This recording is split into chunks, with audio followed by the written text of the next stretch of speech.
میری عزیز جان بیٹی کا انتقال ہو گیا اور میں نے اسے اپنے ماں باپ کے ساتھ ہی دفنا دیا۔ لیکن جیسے ہی رات ہوئی تو اماں خواب میں آ کر کہنے لگیں، اپنی بیٹی کو کہیں اور لے جاؤ ورنہ ہم بھی سکون سے نہیں رہیں گے۔ میں بے حد پریشان ہو گیا اور صبح ہوتے ہی قبر کی طرف چل پڑا، اور یہ دیکھ کر میرے پیروں تلے سے زمین نکل گئی کہ آج میرا دل غم سے پھٹا جا رہا تھا۔ اس وقت میں بے حد صدمے میں مبتلا تھا۔ میں سوچ بھی نہیں سکتا تھا کہ زندگی میں مجھے یہ صدمہ دیکھنے کو ملے گا۔ اس وقت میں ایسے بیٹھا ہوا تھا جیسے میری ساری قیمتی متاع لٹ چکی ہو اور میرے ہاتھ خالی ہوں۔ میں اپنے آنسوؤں کو ضبط کیے ہوئے بس خاموشی سے بیٹھا ہوا تھا۔ میرے ارد گرد دلاسا دینے والے اور پرسہ دینے والے لوگ بیٹھے ہوئے تھے جو مجھے حوصلہ دے رہے تھے، لیکن میرا دل غم سے نڈھال تھا اور آنکھوں سے اشک رواں ہو رہے تھے۔ مجھ سے کسی طور پر بھی صبر نہیں ہو رہا تھا۔ بار بار نگاہوں کے سامنے میری پیاری بیٹی جنت کا چہرہ آ جاتا اور میں اس کا چہرہ دیکھ کر اور رونے لگتا۔ اللہ نے جو امانت مجھے دی تھی وہ آج اس نے واپس لے لی، اور اسی وجہ سے میرے دل کو قرار نہیں آ رہا تھا۔ میری جوان جہاں خوبصورت بیٹی اس دنیا سے گزر چکی تھی، اور اس وقت سارے دوست احباب رشتہ دار سب میرے ارد گرد بیٹھے مجھے تسلی اور دلاسا دے رہے تھے۔ لیکن میں کیا کرتا؟ میرا تو سب کچھ لٹ چکا تھا۔ اس وقت میرے ہاتھ بالکل خالی تھے۔ میرا دل غم سے بوجھل تھا اور دماغ اس حقیقت کو قبول کرنے سے انکار کر رہا تھا کہ میری بیٹی اب اس دنیا میں نہیں رہی۔ اتنی دیر میں جنازہ اٹھانے کا وقت ہو گیا اور کلمہ شہادت کہتے ساتھ ہی میری بیٹی کا جنازہ اٹھا لیا گیا، اور میں دھاڑے مار مار کر رونے لگا۔ میرے عزیزوں نے مجھے ارد گرد سے تھام رکھا تھا اور میں گھسیٹتے ہوئے قدموں کے ساتھ جنازے کے ساتھ چلتا جا رہا تھا۔ سارا راستہ اشکوں میں کٹ گیا۔ اپنی بیٹی جنت کو اس طرح کھو دینا میرے لیے ایک بہت بڑا صدمہ تھا۔ وہ میری اکلوتی بیٹی تھی اور میں ہمیشہ اسے اپنی آنکھ کا تارا بنا کر رکھتا تھا۔ اب جب وہ اس دنیا سے رخصت ہو چکی تھی تو نہ مجھے صبر آ رہا تھا اور نہ ہی دل کو اس بات کا یقین آ رہا تھا۔ جنت کو دفنا کر میں وہیں پر اس کی قبر کی مٹی کی ڈھیری کے قریب بیٹھ گیا اور پھوٹ پھوٹ کر رونے لگا تھا۔ کتنی ہی دیر میں وہیں پر بیٹھا روتا رہا۔ اپنی بیٹی کو یہاں پر اکیلے من و مٹی کے بوجھ تلے چھوڑنا مجھے گوارا نہیں ہو رہا تھا۔ میرا دل چاہ رہا تھا میں بھی اسی مٹی کے اندر سما جاؤں، اسی قبر کے اندر لیٹ جاؤں اور اپنی جنت کو اکیلا نہ چھوڑوں۔ میری بیٹی، میری پیاری بیٹی جنت، جو اب تک ایک ابدی دنیا کی مسافر بن چکی تھی، مجھ سے بہت دور جا چکی تھی، اور میرا دل جیسے کوئی مٹھی میں لے کر مسل رہا تھا۔ جنت کے ارد گرد اس کے دادا اور دادی کی قبر تھی، اور میں اماں اور ابا کو اس کا خیال رکھنے کی تاکید کرتے ہوئے بہت بھاری دل کے ساتھ گھر چلا آیا۔ میرا دوست، میرا قریبی ساتھی مجھے ساتھ لے کر ہی آیا تھا۔ گھر پر آیا تو ابھی بھی محلے کی کافی عورتیں پرسہ دینے بیٹھی ہوئی تھیں اور اس اچانک اور ناگہانی موت پر افسوس کا اظہار کر رہی تھیں، جبکہ میری بیوی ان سب میں نڈھال سفید چہرہ لیے ہوئے اپنے آنسوؤں کو بہنے سے روکنے کی کوشش کرتے ہوئے خاموشی سے بیٹھی ہوئی تھی۔ وہ بھی میری طرح اس وقت مفلس لگ رہی تھی، جس کی ساری قیمتی دولت کسی نے چرا لی ہو اور اب اس کے پاس نہ تو جینے کی وجہ بچی ہو اور نہ ہی مرنے کا سامان۔ میں خاموشی سے اندر کمرے میں آ کر لیٹ گیا اور آنکھوں پر ہاتھ رکھ لیا۔ میں اپنے آنسو کسی کو دکھانا نہیں چاہتا تھا اور نہ ہی اس وقت کسی سے بات کرنا چاہتا تھا۔ جنت کا چہرہ بار بار مجھے یاد آتا تو آنسو بہنے لگتے، اور جب دل کو اس حقیقت کا ادراک ہوتا کہ وہ اب اس دنیا میں نہیں ہے، وہ ہمیشہ کے لیے مجھ سے بچھڑ چکی ہے، تو میں رونے لگتا اور خود کو سنبھال نہیں پاتا تھا۔ ابھی تو پہلا دن تھا، پوری زندگی باقی تھی۔ نہ جانے آگے زندگی کیسے گزرنے والی تھی، کیسے میں جنت کے غم سے باہر آتا، کیسے صدمے پر صبر کرتا۔ اتنی دیر میں آہستہ آہستہ کر کے محلے کی عورتیں بھی چلی گئیں تو میری بیوی سارا اندر کمرے میں آ گئی اور کہنے لگی، جنت کے ابا، آج دل چاہ رہا ہے کہ میں بھی جنت کے ساتھ جا کر اس کی قبر میں لیٹ جاؤں۔ دل غم سے بوجھل ہے اور پھٹا جا رہا ہے۔ میں صبر نہیں کر پا رہی۔ یہ ہمارے ساتھ کیا ہو گیا؟ ہم نے تو کبھی کسی کے ساتھ برا نہیں کیا تھا، پھر ہمارے ساتھ ایسا کیوں ہوا؟ یہ کہتے ہوئے سارا نے بے اختیار رونا شروع کر دیا، اور میں بے بسی سے دیکھ کر رہ گیا اور بامشکل ہی اپنے آنسوؤں کو ضبط کیا، لیکن اب سارا کی حالت دیکھ کر مجھ سے بھی کنٹرول نہیں ہو پا رہا تھا۔ میں بے اختیار اٹھ بیٹھا اور سارا کو اپنے ساتھ لگا لیا۔ میرے آنسو بہہ کر سارا کے سر میں جذب ہونے لگے۔ میری حالت بھی کچھ مختلف نہ تھی۔ کوئی میرے دل کو اس وقت چیر کر دیکھتا تو وہاں پر غم اور کرب کے علاوہ اور کچھ دکھائی نہیں دیتا۔ کافی دیر رو چکنے کے بعد ہم دونوں میاں بیوی نے اپنے آنسوؤں کو صاف کیا اور جنت کی باتیں کرنے لگے۔ پہلا دن تھا، جنت کی قبر میں پہلی رات تھی، اور وہ رات ایک لمحے کے لیے بھی ہم دونوں کو نیند نہیں آ رہی تھی۔ غم اور پریشانی کے مارے رات کو نہ جانے کس وقت میری ذرا آنکھ لگی تو تھوڑی دیر کے بعد میں ایک دم ہڑبڑا کر اٹھ بیٹھا۔ میرے ماتھے پر شدید پسینہ تھا اور گھبراہٹ طاری تھی۔ مجھے اس طرح ہڑبڑا کر اٹھتے ہوئے دیکھ کر سارا بے اختیار قریب آ گئی۔ وہ پہلے سے ہی جاگ رہی تھی۔ پوچھنے لگی، جنت کے ابا کیا بات ہے؟ آپ اتنا پریشان کیوں لگ رہے ہیں؟ آپ کے ماتھے اور چہرے پر بے تحاشا پسینہ ہے۔ جبکہ میں نے اسے کہا، سارا میں نے ابھی ایک ایسا خواب دیکھا ہے جس کا میں نے کبھی تصور بھی نہیں کیا تھا۔ میں نے پیشانی مسلتے ہوئے کہا تو سارا پریشانی سے بولی، خدا خیر کرے، کیا ہوا؟ کیسا خواب؟ میں نے خواب میں اماں کو دیکھا ہے اور وہ مجھے کہہ رہی تھیں کہ اپنی بیٹی کو یہاں سے لے جاؤ، اسے کہیں اور رکھو، ورنہ ہم بھی برباد ہو جائیں گے، ہم بھی سکون میں نہیں رہیں گے۔ میں سمجھ نہیں پا رہا آخر یہ کیسا خواب ہے؟ آخر اماں نے ایسا کیوں کہا؟ میں نے تو آج تک کبھی اماں کو خواب میں نہیں دیکھا، آج پہلی بار انہیں دیکھا ہے، اور پہلی بار ہی انہوں نے اتنی بھیانک بات کی ہے کہ میں بے اختیار گھبرا گیا ہوں اور اس وقت شدید پریشان ہو کر رہ گیا ہوں۔ میں نے سارا سے اپنا خواب بیان کرتے ہوئے جب اسے اپنی کیفیت کے بارے میں بتایا تو وہ بھی بے حد پریشان ہو گئی اور کہنے لگی، واقعی خواب تو بہت عجیب ہے اور یوں لگ رہا ہے جیسے اس کام کے پیچھے کوئی بھیانک حقیقت چھپی ہوئی ہے۔ آخر ہمیں کیسے پتہ چلے گا کہ یہ خواب کیسا تھا اور اس کا کیا مطلب ہو سکتا ہے؟ سارا نے مجھ سے پوچھا تو میں بھی کچھ سوچنے لگا۔ سمجھ نہیں آ رہی تھی کہ آخر اماں کے خواب میں آنے کا کیا مطلب تھا۔ آخر وہ مجھے کیا کہہ رہی تھیں، کیا سمجھانا چاہ رہی تھیں؟ میں بے حد الجھ گیا اور وہ باقی کی رات آنکھوں میں ہی کٹ گئی۔ جیسے ہی صبح ہوئی تو میں فوراً قبرستان کی طرف بھاگا، کیونکہ مجھے بہت بے چینی ہو رہی تھی اور میں خواب کی حقیقت کے بارے میں جاننا چاہتا تھا۔ میں دیکھنا چاہتا تھا کہ اماں نے مجھے ایسا کیوں کہا۔ اسی لیے اپنے سکون کی خاطر میں قبرستان کی طرف چلا آیا، لیکن میں نہیں جانتا تھا کہ یہاں سے میری ایک نئی بدبختی کا آغاز ہوگا، ایک ایسی بدبختی جو میرا پیچھا نہیں چھوڑے گی اور مجھے ایک نئی حقیقت سے روشناس کروائے گی۔ میرا نام احمد ہے اور میری اس وقت تقریباً 45 برس عمر ہے۔ میری شادی کو ایک لمبا عرصہ گزر چکا۔ میں شادی کے تقریباً 8 برس تک بے اولاد رہا۔ اللہ کی مصلحت تھی یا شاید ہماری کوئی آزمائش تھی کہ اللہ نے مجھے اولاد نہیں دی۔ میری بیوی نے اپنا بہت علاج کروایا، جگہ جگہ سے دم اور تویز بھی کروائے، لیکن کوئی فائدہ نہیں ہوا۔ میری ماں میری بیوی کو لے کر جگہ جگہ پھرتی رہتی، کیونکہ میں اپنی ماں کا اکلوتا بیٹا تھا اور انہیں میری اولاد چاہیے تھی۔ اب جب میری شادی کو 5 برس گزر گئے تو اماں مایوس ہو گئیں۔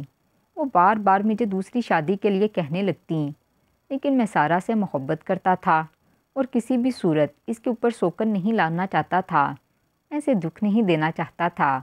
یہی وجہ تھی کہ میں نے اماں کو صاف انکار کر دیا اور کہا کہ میں یہ شادی نہیں کر سکتا، اور اگر مجھے اولاد ہونا ہوئی تو وہ سارا کے بطن سے ہو جائے گی، ورنہ پھر میں اللہ کی مصلحت جان کر خاموش ہو جاؤں گا۔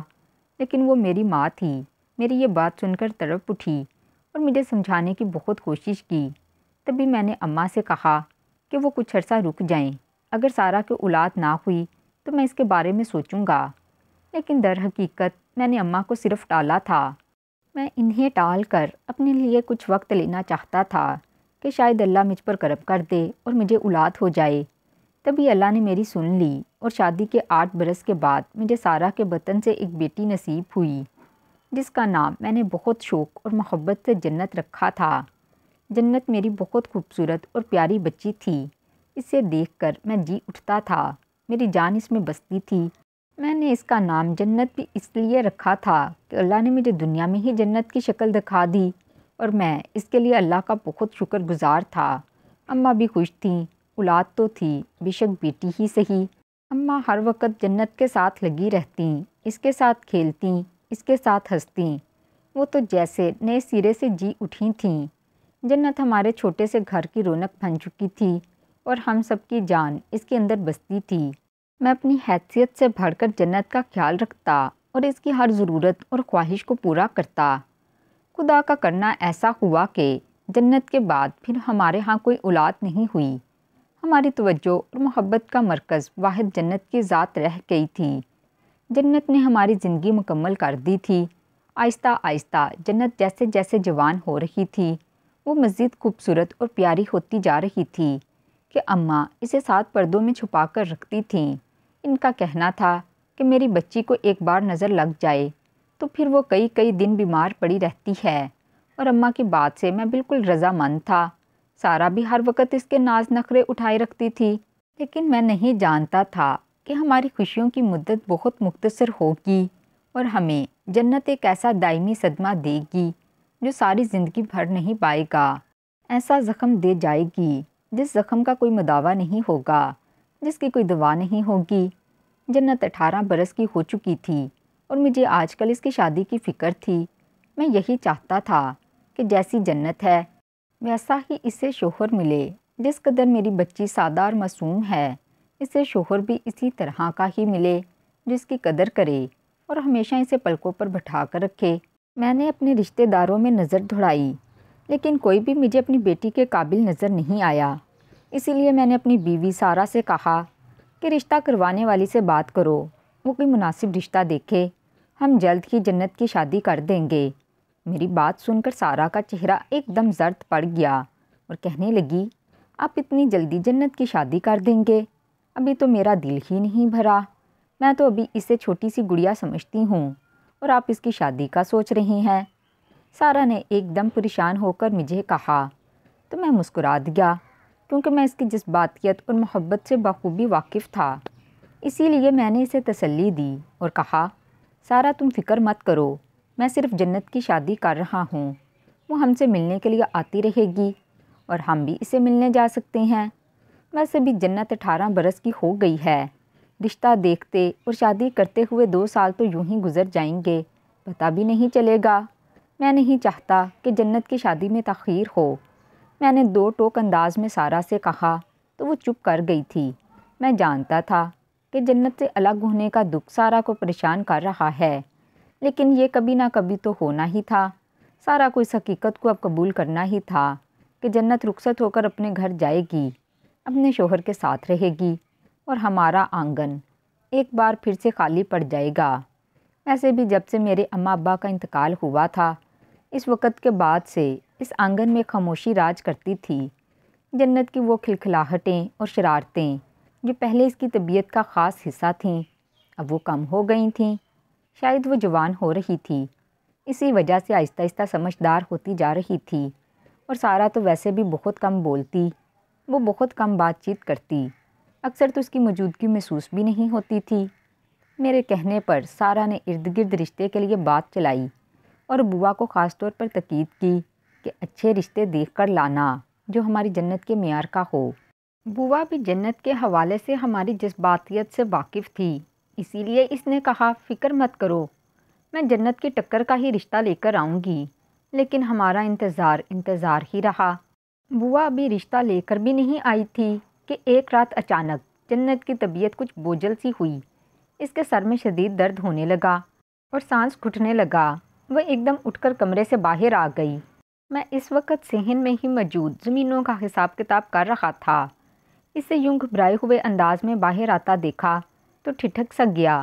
تبھی اس سے پوچھا، کیا بات ہے جنت پتر، تیری طبیعت تو ٹھیک ہے؟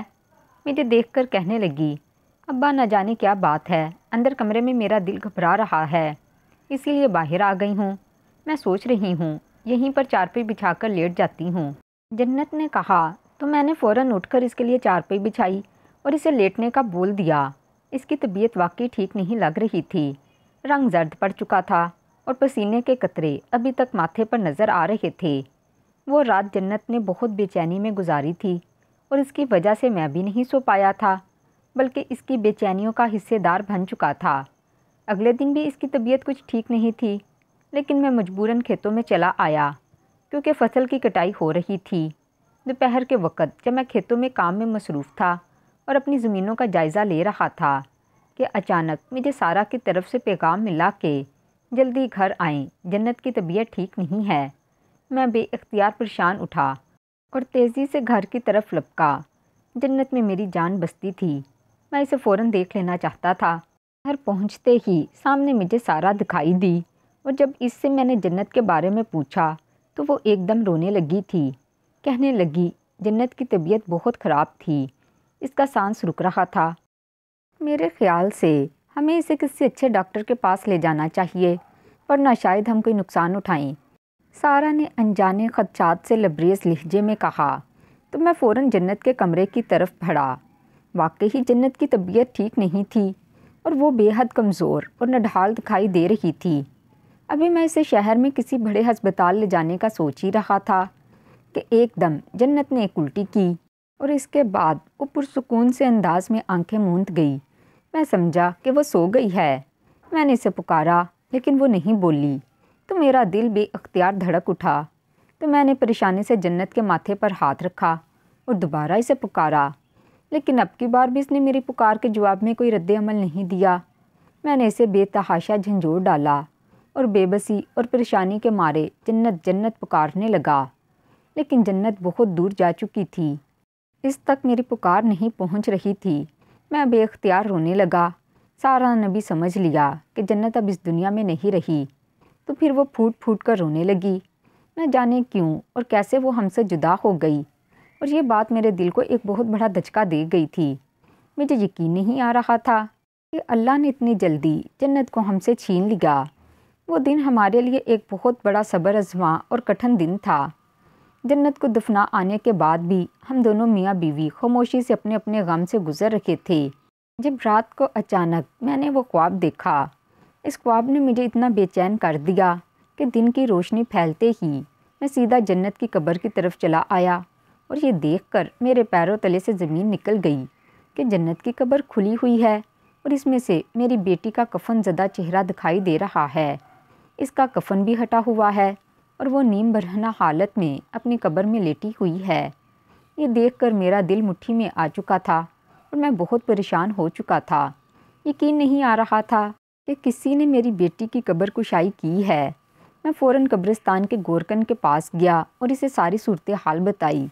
وہ خود بھی پریشان ہو گیا اور میرے ساتھ آ کے جب قبر دیکھنے لگا تو کہنے لگا، یہ تو بہت عجیب بات ہے، آج تک کبھی میں نے ایسا منظر نہیں دیکھا۔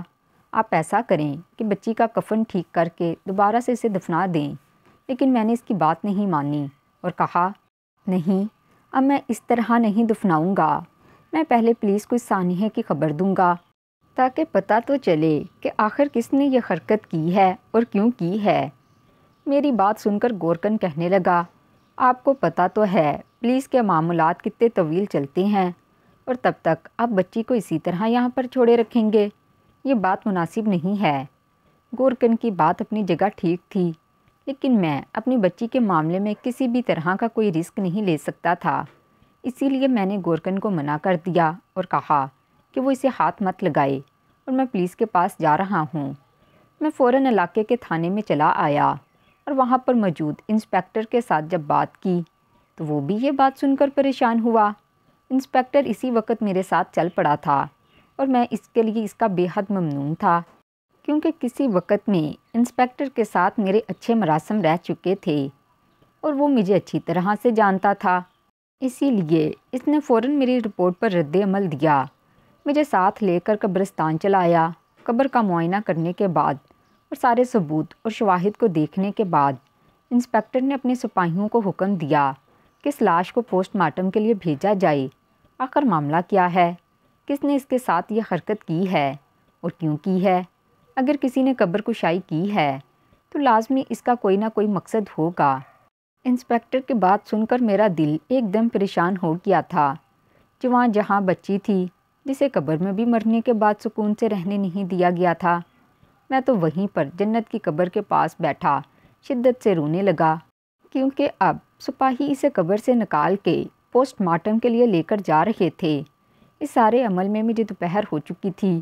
میں جانتا تھا کہ گھر پر سارا بہت پریشان بیٹھی ہوگی، لیکن اس وقت میں جس تکلیف اور اذیت سے گزر رہا تھا یہ صرف میں ہی جانتا تھا یا پھر میرا خدا۔ میں تھکا ہارا جب گھر واپس لوٹا تو سارا کو سارے معاملے کی خبر دی۔ وہ بھی ایک دم دل پر ہاتھ رکھ کے بیٹھی اور کہنے لگی، آخر ہماری بچی کا کیا قصور تھا؟ کس نے اس کے ساتھ یہ سب کیا ہے؟ میں بھی یہ بات نہیں جانتا تھا، اس لیے پریشانی سے بیٹھا ہوا تھا۔ پوسٹ مارٹم کی رپورٹ اگلے 2 دن میں آ چکی تھی اور اس میں واضح ہوا تھا کہ مرنے کے بعد جنت کے ساتھ کسی نے زیادتی کی ہے۔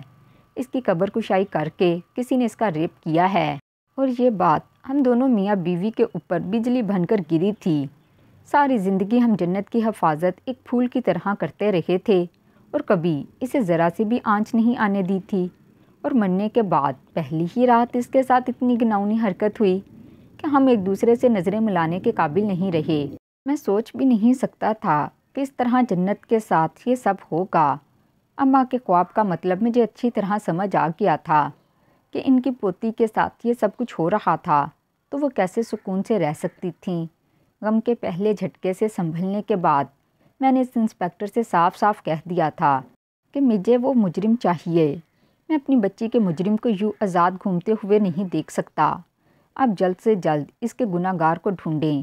انسپیکٹر نے بھی یقین دہانی کروائی تھی کہ وہ ایسی مکروہ حرکت کرنے والے کو ضرور گرفتار کرے گا اور اسے کڑی سے کڑی سزا دلوائے گا۔ یہ دن ہم دونوں میاں بیوی پر بہت بھاری گزر رہے تھے۔ ایک تو جنت کے بچھڑ جانے کا غم اور دوسری طرف اس کے ساتھ اتنی گھناؤنی حرکت ہو جانے کی پریشانی نے ہماری راتوں کی نیند اڑا دی تھی۔ اگلے چند دنوں میں کیس میں کافی پیش رفت ہوئی تھی اور تبھی ایک دن انسپیکٹر نے مجھے تھانے میں بلوایا۔ میں تیز قدم اٹھاتا ہوا جب تھانے پہنچا تو انسپیکٹر نے کہا، آپ کو بہت بہت مبارک ہو، میں نے اس مجرم کو گرفتار کر لیا ہے، وہ آپ کے سامنے بیٹھا ہوا ہے۔ انسپیکٹر نے ایک طرف اشارہ کیا تو میں اپنے سامنے اپنے قریبی دوست کے بیٹے کو دیکھ کر حیران رہ گیا۔ وہ شانی تھا، میرے بہت قریبی اور عزیز دوست کا بیٹا، جو کہ شہر میں پڑھنے گیا ہوا تھا اور کبھی کبھار ہی گاؤں کا چکر لگاتا تھا۔ اسے یوں مجرم کی طرح سامنے بیٹھا ہوا دیکھ کر میں حیرت سے انسپیکٹر کی طرف مڑا اور کہا، انسپیکٹر صاحب، یقیناً آپ کو کوئی غلط فہمی ہوئی ہے، یہ تو شانی ہے، میرے گھر کا ہی بچہ ہے۔ جبکہ انسپیکٹر کہنے لگا، نہیں، ہمیں کوئی غلط فہمی نہیں تھی، آپ نہیں جانتے یہ آپ کی بیٹی کو پسند کرتا تھا اور دل ہی دل میں اسے چاہتا تھا۔ اکثر اس نے آپ کی بیٹی کے ساتھ محبت کا اظہار کیا اور اسے اپنے پیار کا یقین دلانے کی بہت کوشش کی، لیکن آپ کی بیٹی نے کبھی اس کو بڑھاوا نہیں دیا اور ہمیشہ اسے منع کرتی رہی۔ اللہ کی قدرت اور اس کی حکمت کی وجہ سے آپ کی بیٹی کی موت واقعہ ہو گئی اور تبھی اسے موقع مل گیا اور اس نے اس کی قبر کشائی کر کے اسے مردہ حالت میں ریپ کیا اور اس کی ذلت اور توہین کی۔ اس معاملے میں اس نے گورکن کو بھی اپنے ساتھ شامل کیا تھا اور اسے ایک بھاری رقم دی تھی۔ آج یہ گورکن کو باقی رقم دینے کے لیے ہی کیا تھا۔ تبھی ہم جو پہلے ہی گورکن پر شک کی بنیاد پر نظر رکھے ہوئے تھے، جب اسے اس سے ملتے ہوئے دیکھا تو پھر ہمیں یقین ہو گیا، دونوں کو گرفتار کر لیا۔ تب سارا معاملہ سامنے آ چکا تھا، اس نے اپنی غلطی اور گناہ کا اعتراف کر لیا۔ باقی معاملہ اب عدالت میں پیش ہوگا اور عدالت جو چاہے گی اسے سزا دے گی۔ اب آپ اپنی بیٹی کی لاش وصول کر سکتی ہیں اور اس کی دوبارہ تدفین کر سکتے ہیں۔ انسپیکٹر نے مجھے ساری تفصیل بتائی تو میں بھی پریشانی کے عالم میں شانی کے چہرے کو دیکھتا رہ گیا۔ یقین نہیں آ رہا تھا کہ میرے اپنے دوست کا بیٹا میری پیٹھ میں چھرا گھونپے گا، لیکن اب میں شانی کے معاملے میں کسی بھی قسم کی نرمی نہیں برتنا چاہتا تھا۔ اسی لیے انسپیکٹر کو سختی سے کہہ دیا تھا کہ جتنی کڑی سزا ہو سکتی ہے اسے دلوائیں۔ میں اپنی بیٹی کے مجرم کو ایک لمحہ بھی سکون سے نہیں رہنے دینا چاہتا۔